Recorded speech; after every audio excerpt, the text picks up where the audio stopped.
Hi, I'm Richard Maraj, Senior Minister at Unity of Phoenix Spiritual Center, and I want to thank you for visiting our website and for tuning in to today's message.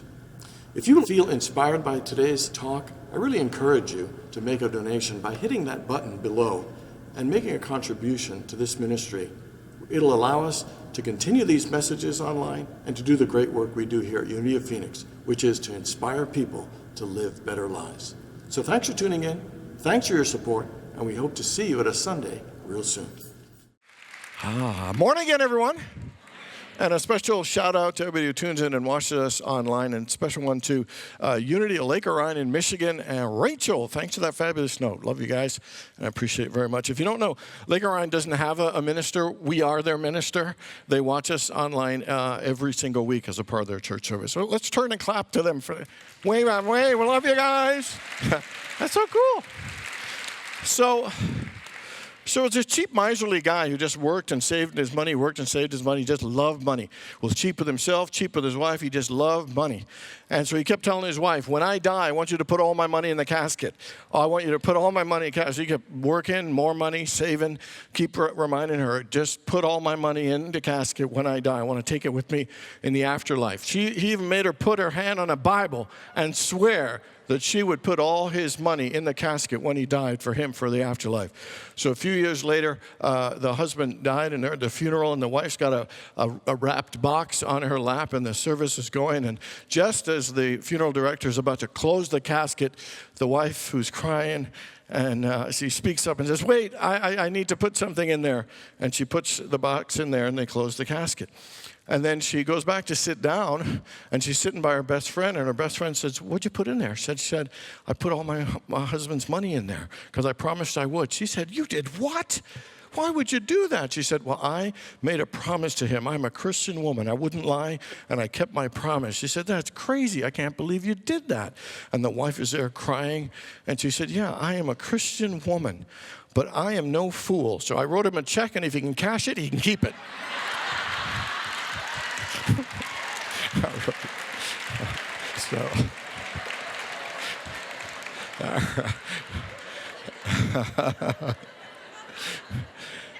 So, how many people are feeling joyful today? How many people are feeling joyful? All right. But how many people would admit that you probably had a time or two in your life where you felt like you've lost your joy? Anybody ever feel like you lost your joy? And how many people would say right now in your life, there's at least one area in your life where you would like to feel more joy? Anybody? You know, the Dalai Lama said that the purpose of life is to find happiness. And by happiness, he meant an enduring happiness that is very much like joy. That he said, regardless of your religion, regardless of your culture, or regardless of your gender, your sexual orientation, your educational level, every human being from the time they're born is always seeking to experience more joy and happiness. That is innately built at the core of every single one of us. If you look at the Bible, the word joy appears over 150 times. The word rejoice, which means to express joy, also appears another 150 times. Numerous verses in the Bible tell us about expressing our joy, about sharing our joy, that God is our joy, that we must rejoice in the Lord always, that God will fill us with joy, that we are to be joyful in all that we do, be joyful in our hope, and even be joyful in our trials and tribulations. You know, in Psalm 118, one of my favorite verses in the Bible, this is the day that the Lord has made. Let us rejoice and be glad in it. That every day we need to express and feel the joy of life. So the message is clear that joy is an important aspect of our lives. And yet the Dalai Lama knows that as important as it is, unfortunately many people experience levels of stress, sadness, and suffering for a lot of their time in their life. That while we want and yearn for joy and greater levels of happiness, in some way we struggle feeling joy. You know, we struggle with it, and we're not quite sure how to go about to experience the joy that we really want. And so what we tend to do is turn and think, if I just achieve that goal, You know, if I just reach greater levels of success, if I just earn this amount of money, if I just gain this level of fame or power or greatness, you know, we always find ourselves looking outside of ourselves, that if I could just change this, if I could just get the thing that I don't have right now in my life, you know, if I could move this or I could do that, if we could just change all these things, my life, I would feel more joy. I would feel a lasting joy. And you know what? That never works. Here's what the Dalai Lama said. He said, sadly, many things that undermine our joy and happiness, we create ourselves. Often it comes from negative tendencies of the mind, emotional reactivity, or from an inability to appreciate and utilize the resources that already exist within us. The suffering from natural disasters we can't control, but the suffering from our daily disasters we always can. And what he's saying is part of the reason that we don't experience joy is we don't always use our mind in the most positive and effective and helpful ways. How many people here know that worrying is not helpful, beneficial, and actually can create more frustration in your life? How many find yourself still worrying about many things? You know, we know that negative thinking or holding on to the past or blaming or being bitter about things isn't good, and yet we don't always utilize our mind in the place that would lead us to greater levels of joy and levels of happiness. We keep looking outside of ourselves all the time, and it will always lead to frustration. You know, he says that if you want to try and find happiness and true and lasting joy, we need to look inside of ourselves. That even in the midst of conflicts and even in the midst of all the crazy things that go on in the world, that the only place we could ever find true joy is by going deep within us. The joy is an inside job. You know, it's the only place we'll ever find it. Joy is a mindset and a consciousness and a state of mind that every one of us can actually cultivate and create.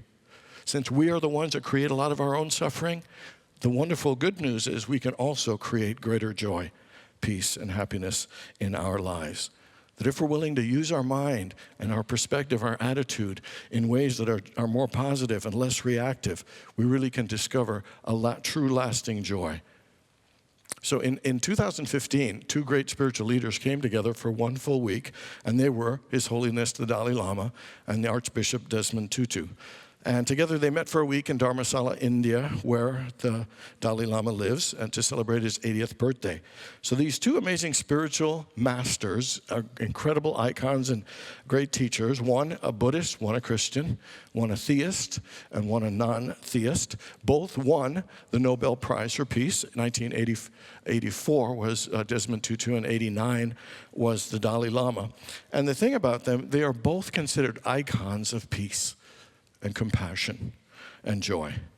And both of their lives were marred by the fire of adversity, oppression, and struggle. You know, the Dalai Lama exiled since 1959 from his own country in Tibet and all the struggles there. And Desmond Tutu, a leader through all the struggle with trying to end apartheid. And they got together, both of them in their 80s, to decide how to share some truths to teach people how do you find joy in the midst of life's great struggles. And so that's what this book, the Book of Joy, is. We're starting a 6-week series today looking at how many people have the book, read the book, a few of you, and how many people in circle groups for these things. I mean, it is just a really, really powerful book. And one of the things they say about joy that we need to discover, when you discover true joy, it doesn't save us from the inevitable hardships and heartaches of life. That'll still happen. What you will find is when you discover true joy, you tend to laugh easier, you tend to cry easier, you tend to feel more engaged and fully alive. And that when we do face challenges, what happens, we face it and can handle them in a way that ennobles us rather than embitters us. That we go through hardships without becoming hard. We experience heartbreak without feeling broken. You know, in Buddhism, there's a practice of training the mind called Lojong. And what it is to always help maintain a joyful mind. To always help maintain a joyful mind. All the practices lead to help maintain a joyful mind. Because there's a belief that a joyful mind is our natural state of mind. But they also have a belief is that a joyful mind is something that can be cultivated like a skill and practiced and improved over time. But it all begins with the mind. with the mind. And so, Desmond Tutu, when he is asked about the Dalai Lama, they said, what are the things that impress you the most about him? And he always says it's his serenity and his incredible dedication to daily meditation. The Dalai Lama wakes up at 3 a.m. every day and prays for like 4 or 5 hours. Desmond Tutu wakes up at 4 or 5 and prays for 3 or 4 hours himself. Both of these men are committed to daily meditation. Why? Because they absolutely know that the practice of meditation brings them inner peace, bring them greater level of awareness, calmness, and clarity.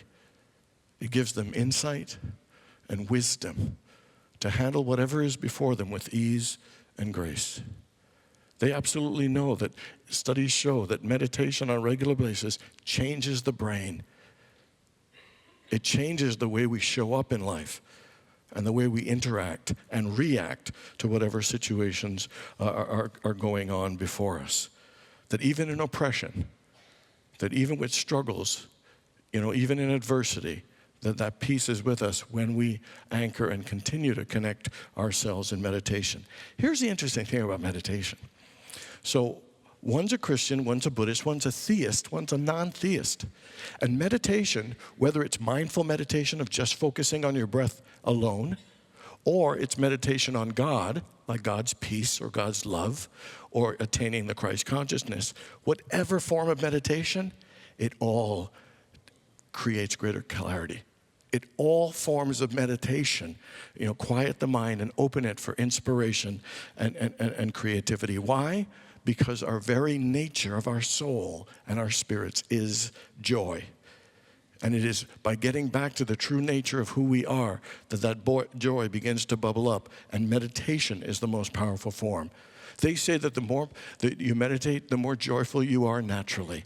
The joy just comes to you and bubbles up because that's who we really are. And so what we want to do is, my question for you is, what is your commitment to your practice of joy? I'm not going to ask you to get up at 3 a.m. and meditate for 5 hours, but the question is, what is the role and the importance and value of meditation in your life? And would you be willing to kick that up just a little bit and be more consistent, even if it's 5 minutes a day or 10 minutes a day? That do you agree and understand with them the power and the value of meditation in getting us calm, clear, and bringing us to greater levels of joy?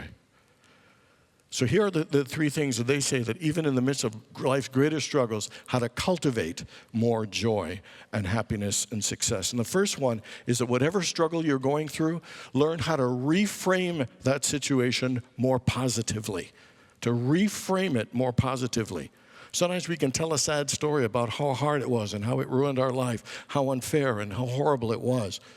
In 1978, psychologists they did a study and they found that lottery winners were not significantly happier than those people who had been paralyzed in a car accident. Lottery winners were not much happier than people who got paralyzed in a car accident. My question is, who thought of this study? I had one of those happen to me, and I wasn't thinking, wow, I wonder what lottery people are thinking right now. It's like, whew. Is it just me? Apparently it is. But anyway, here's the thing that we're trying to say, though, is that over time, if something really bad happens to you or really good happens to you, human beings seem to have a bit of a set point of how happy they tend to be naturally. So that even devastating things or wonderful things, people tend to return to what their general state of happiness is. And so what they found is that this set point, some of it is genetic and how we come in, and that's 50%. But the other 50% of how joyful or happy or positive we are is all up to us. All has to do with how we see and perceive and what our attitude is. Because it's one thing to feel pain, and we're all going to feel pain. The question is, how do we respond to that pain? How do we interpret that pain? How do we react and define that pain? And here are the 3 things. So number 1 is, when you're going through struggles, is to realize that you're not alone. That this is a part of the human condition, that we have struggles and adversity. You didn't do anything wrong. There's nothing to be ashamed about or blame yourself about or judge yourself about. That the human condition has challenges and adversity, so be gentle on ourselves. Be positive and not let it pull us down, and find a level of acceptance and even compassion for ourselves in that situation. Second thing is that the Dalai Lama said is look and notice the new opportunities that situation brings you. That no matter how devastating it is, that there are new opportunities and different angles for you to view your life. He said even of him becoming a refugee, being kicked out of his country and exiled since 59, he said, you know what? There have been new opportunities to meet new people. That he got welcomed into a new country, that they allowed him to come and live there. He has had a platform to speak against injustice throughout the world. He has met incredible people. He has touched lives. He has done so many great things that every difficult thing, guess what, introduces us to new opportunities and new angles to look at our lives. I read a book about a turtle once who got flipped upside down. And if you're a turtle, you get flipped upside down, there's a pretty good chance you're going to die if you don't get flipped back up. And the turtle's upside down, and instead of lamenting about how horrible it was, you know what he did? He's up there and he says, wow, I didn't realize the sky was so big and so blue. Look at those trees. This is a totally cool, different angle. I never noticed it before. And the fact is, whether it's cancer, whether it's a divorce, or whether it's bankruptcy, life will show you some new angles at life. That whatever it is, and you begin to notice those angles. Don't just hate them.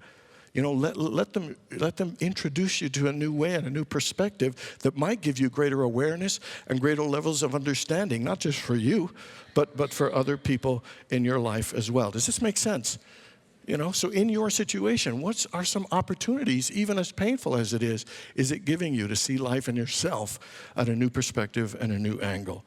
The third one, the Dalai Lama says, understanding that nothing beautiful in the end comes without some measure of pain, frustration, or suffering. Do you know researcher Pathak Wadhwa said that there's a biological law at work, and hear this, that stress and opposition turn out to be exactly what initiates our development in utero. Our stem cells do not differentiate and become us if there is not enough biological stress to encourage them to do so. Without stress and opposition, complex life like ours would never be developed. That stress and opposition actually force us to break through new limits and to move to higher levels. You know, creativity, as wonderful as it is, always starts with a spark of uncertainty and friction. You know, like a chick coming out of his egg, it has to do all that pecking to get strong enough to come out. If you tried to crack the egg and let it out, it would make it weak. A butterfly coming out of the cocoon, if you were to open the cocoon, it would die. It is the pushing against it that makes the blood rush through to the wings that eventually gives it the ability to fly. Pain sometimes pushes us to the higher limits and expands and helps us break through to greater levels of ourselves than we thought we could ever be. It is usually not a comfortable experience, but it is a valuable and important experience. So my question is, in your particular struggle right now, how are you willing to reframe it in a more positive way? Can you not blame yourself for it and just accept it's a part of life? Don't feel ashamed about it.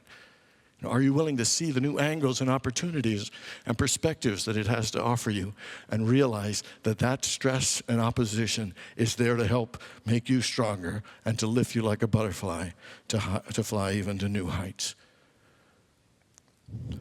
Second thing is that it brings joy in the face of adversity and challenge is our ability to be grateful. You know, when life isn't going well and we're hurting, it's sometimes hard to see the good. There's so much that even when life isn't hurting that we take for granted in our lives. You know, life isn't easy, but I'll tell you, there's always a lot of good around it every single moment. Here's what Oprah Winfrey said. She says, be thankful for what you have, and you'll end up having more. If you concentrate on what you don't have, you will never, ever have enough. That when you concentrate on what you don't have, you're going to bring more struggle, that will bring more pain into our life, because whatever we focus on expands. And finding the good, finding things to appreciate and enjoy is important.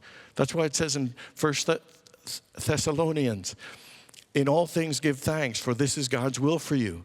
And what it's saying is whatever condition you find yourself in, be thankful because there is so much good around in your life. Don't rob yourself of joy because one big thing isn't working that well. Don't let that consume you so you can't see any good in your life. It's important for us all the time to look and appreciate our lives, appreciate all the things that are good and wonderful, and there's so much. You know, to appreciate our family and our friends and our health. There are so many things to be thankful for. You know, I was thinking of things I'm grateful for. You know, some people, I redid my kitchen. I'm just obsessed with how much I love my kitchen. What I've been focused on recently, I'll just go there and I'll smile because I love how good it looks. I've been loving my appliances a lot. And so I have this island, and in the island there's a microwave in it. And so instead of being up high, like it's right there. And the cool thing is I press a button and the microwave just door opens. I press another button, the microwave door closes. I am so happy and intrigued by that. Even when I have nothing to microwave, I go by and I press that button. And then I press it again. I'm not kidding. I have one of those faucets where you just touch it. And even when I don't cook, I'll walk by and I'll just touch it and it'll come on. And I'll touch it, it'll go off. And you're probably thinking, wow, Reverend Maraj really appreciates the little things in life. Or you're thinking, my God, he needs to get a life. But either way.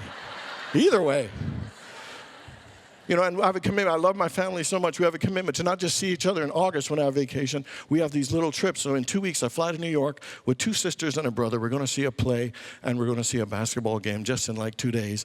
But, you know, I'm thankful that I have a family that I love so much. I started listening to audiobooks. When I was a kid, you know, first in my job, I read a lot of obvious nonfiction, a lot of spiritual stuff. I don't really read novels. And when I was a kid, I couldn't read well. So listening to books, I love not only the story, but I love hearing people who know how to read well.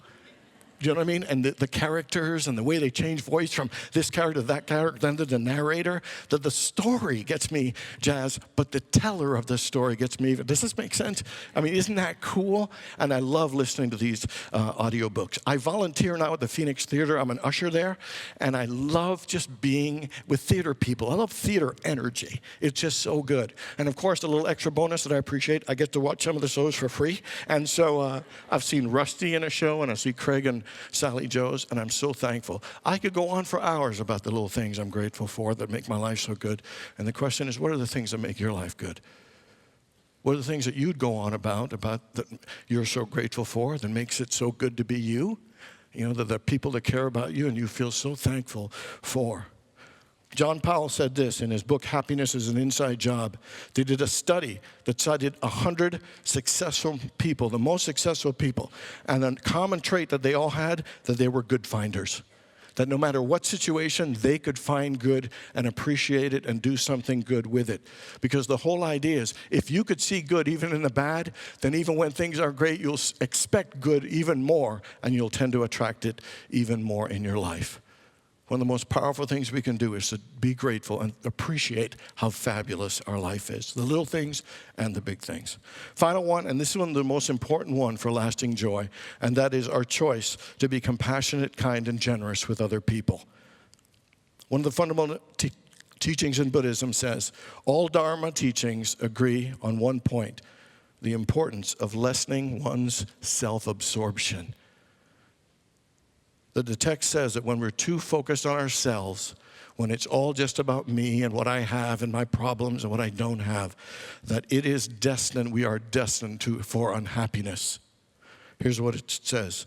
Too much self-centered thinking is the source of all suffering. A compassionate concern for others' well-being is the source to true joy and lasting happiness. The fact is, it seems paradoxical, but if you want to be happy and feel more joy, help someone else be happy and feel more joy. That the more kind, the more caring, the more compassionate, and the more generous we are to other people will always lift us up and help us feel more joyful and happy. And it's generous with kindness, or generous with our time, or generous with compliments, or generous with appreciation of others. That the more we think of others and step out of ourselves just for a little bit, and to express that joy and kindness and love to others, it will always lift us. It is an amazing, powerful cycle that always works. You know, they've done neuroscience studies that say that there's a thing for a happy brain, a sign of a happy brain. And one of them is to be positive. The other one is to overcome negative situations. The third is how well you focus your attention on the things you want. But the fourth one, and they say is the most powerful, is how kind and generous you are to other people. Everybody notice how good you feel when you help someone? Because we're hardwired to care and to have compassion and to be kind to other people. The other day I was looking at Facebook, and they had this thing like with this bird and this mouse. It was a piece of bread, and then the bird got there quicker, and he kind of shooed the mouse away. And then he was eating the bread, and then a minute or two later, he took some of the bread and walked it over to where the mouse was and dropped it and came back and ate. I thought, is that the most adorable thing in the world? The bird is sharing it. Because why? That makes us all feel good.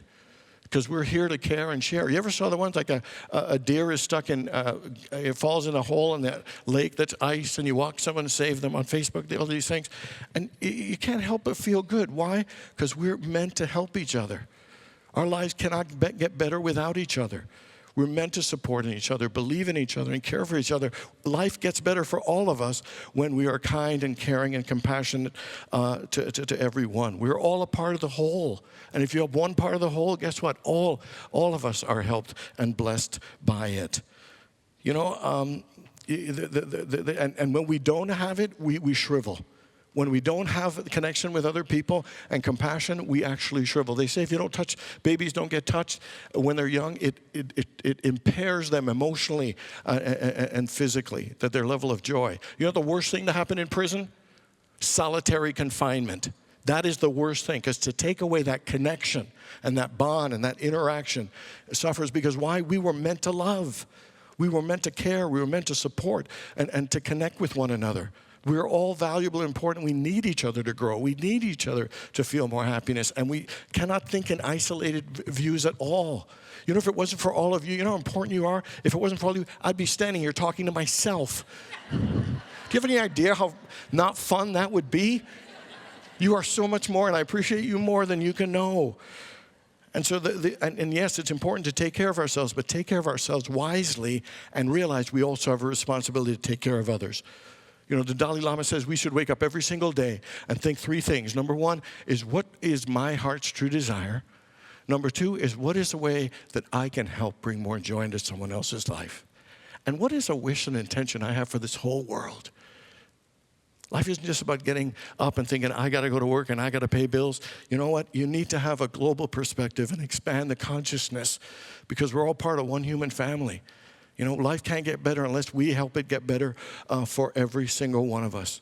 And he has a compassion prayer that we should all pray every single day that will really help us experience more joy and expand us from being so short-sighted to literally think more globally and live more lovingly. And I just want you to repeat, I'll say them. It's, may all beings attain happiness. May all beings be free from suffering. May all beings never be separated from joy. May all beings abide in equanimity. We'll say it one at a time. May all beings attain happiness. Say it now. May all beings attain happiness. Deep breath. Expanding your heart to know we live in a global community. We're in one human family. May all beings be free from suffering. Together. May all beings be free from suffering. Deep breath. May all beings never be separated from joy. May all beings never be separated from joy. Deep breath. May all beings abide in equanimity. May all beings abide in equanimity. You know, joy is in our nature. Our purpose is for joy, but we can't look for it outside. We need to look for it within, to cultivate it, to share it, and express it. So no matter what's going on that's difficult, see it with a positive mind. Appreciate and give thanks for how wonderful your life is, but most importantly, be generous and compassionate and caring to others. The more you help others, the more you help ourselves, and the more you help our whole human family to be healed and to bring more joy. Let's look within, because the truth is, joy is an inside job. God bless you.